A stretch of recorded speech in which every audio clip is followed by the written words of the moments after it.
Hello and welcome to another photographic news roundup. Our first story revolves around the Sony A9. Sony's new, I suppose it's their flagship camera.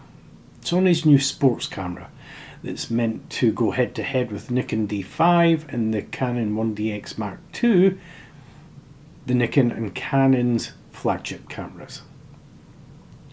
DxOMark has just released their findings on the new Sony A9 sensor. DxOMark is one of those weird sites that comes along and gives a score, a number out of 100 on basically the camera sensors. However, absolutely nobody understands where they get this number from, how it's calculated, what it actually means. It's a number that nobody understands. For all we know, they could just be pulling it out of their... Anyway, in DxOMark's conclusion, they specify the Sony A9 sensor ranks as one of the best we've tested at base ISO, with consistently good scores for dynamic range and colour depth. More on that in a second. And exceptional results for noise. At those crucial mid to high ISO sensitivities for action photographers, image quality is also excellent and on par with the flagship from Canon and Nikon.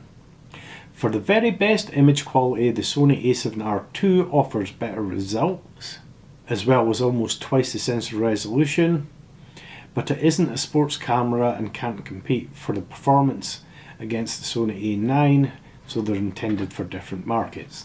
Yes, they are. The A9 is intended to go head to head against the 1DX Mark II and Nikon's D5. But what was interesting, DxOMark scores the Sony A9 with an overall score of 92. The Canon 1DX Mark II, they scored at 88, and the Nikon D5, they also scored at 88. But what was interesting in the results was they stated the A9 sensor ranks as one of the best we've ever tested, with consistently good scores for dynamic range and colour depth, and exceptional results for noise. Now conversely,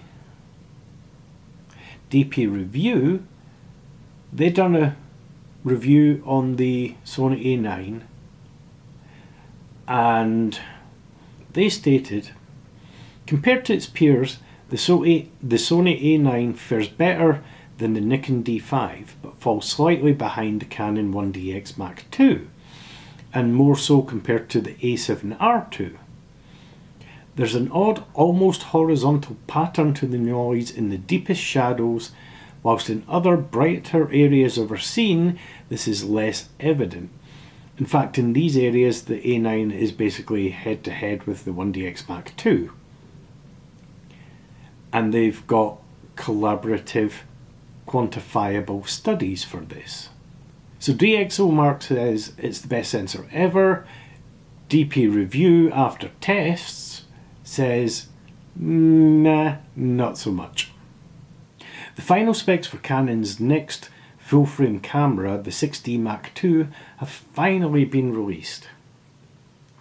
It will include a 26.2 megapixel sensor, dual pixel CMOS autofocus, 45 cross-point type autofocus system, continues shooting at 6.5 frames, a maximum ISO of 40,000, extendable to ISO 102/400.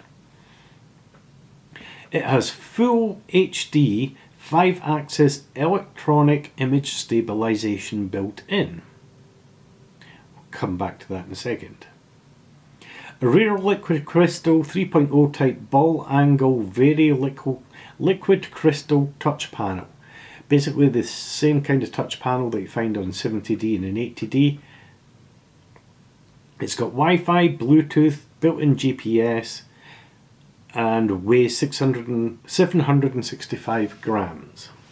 Now the 5-axis electronic image stabilization is something new on Canon's DSLR range.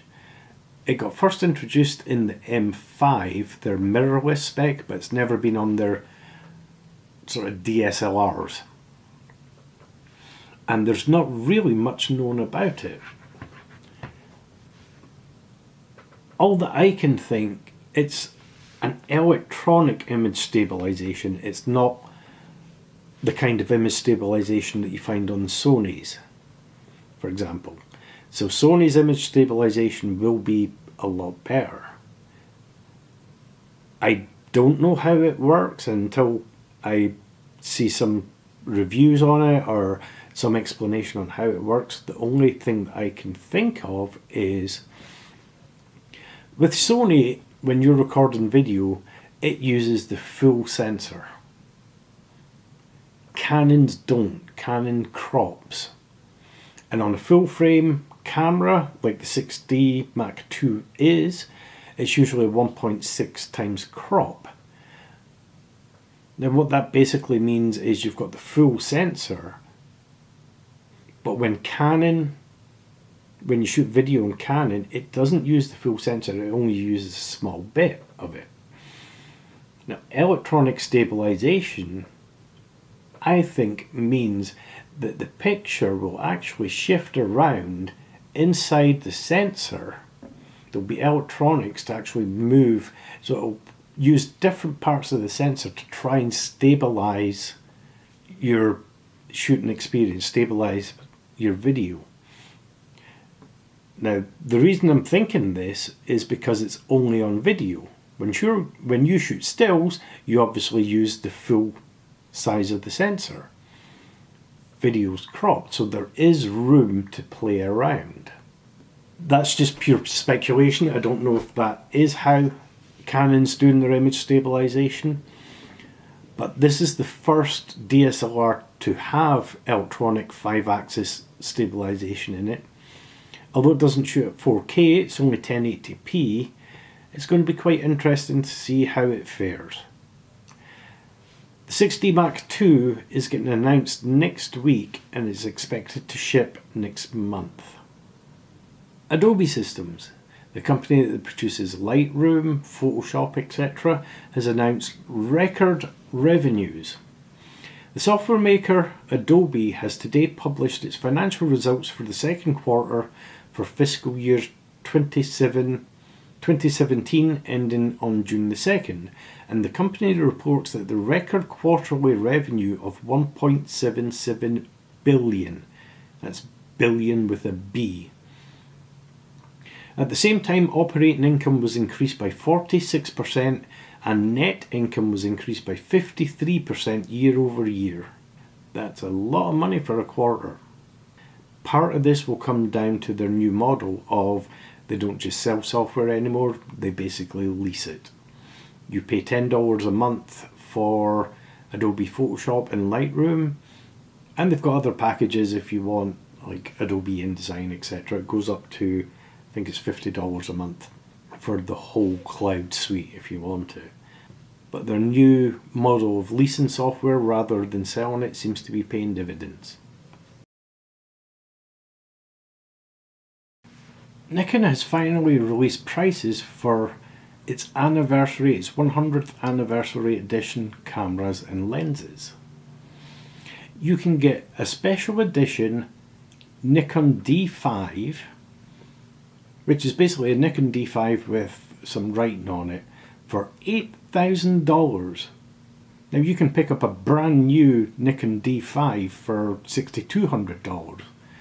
So that's an $1,800 price increase, basically purely to get some lettering stuck on your camera. The Nikon D500, which currently sells for around $1,900, you can pick up the special anniversary edition, i.e. the D500 with some writing, for $2,800. And the same for the lenses. They've come out with the trinity of lenses, the 14-24, the 24-70 and the 70-200. This is the new Mark III 70-200. If you want all three lenses, the special edition, which is just the lenses with some writing on it, will set you back a whopping $8,000.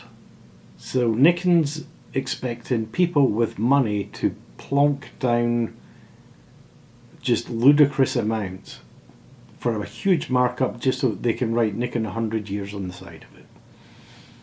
They've went absolutely bonkers. But maybe it'll pay off, who knows?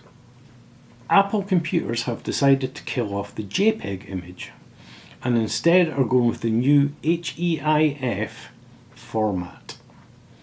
The new HEIF format is based on H.265 codec, whereas JPEG is a sort of really old codec. They're saying that for both video and for images, it will reduce the size by about half whilst maintaining the current quality of JPEGs and MP4s. Apple are the first company to go this route. It's going to be interesting to find who else goes this route. I've got a feeling Google will, but our camera manufacturer is going to go down this route. Will you find the new Canon or the new Nikon or even the new Sony going the HEIF route and the HVEC for video? I can potentially see Sony being, if camera manufacturers are going to do it, I can see Sony being the first to jump on the ship. Sony's releasing new cameras every single year. Like, they basically refresh their whole lineup every year, 2 years max. Canon and Nikon are usually on a 4-year scale. And for things like this, they tend to stick to what they know best. But we shall just have to wait and see. The brainiacs at Caltech have produced something really cool. It's an imaging chip that produces an image from light sensors without the need for a lens. It's basically a chip that could give birth to the future of photography, especially in cell phones. The camera has an arsenal of light receivers, each of which can individually add a tightly controlled time delay to the light it receives, allowing you to look in different directions and focus on different things in the scene in front of the chip. Basically, they're adding a time delay to the base sensor and getting rid of the lens. The time delay is essentially the focusing mechanism. Right now they've only got an example and it produces very low res images, but given time they improve the technology. This could be a complete game changer in the camera market, especially for cell phones. One of the limiting factors on cell phones, the thicknesses of cell phones, is the camera and the lens.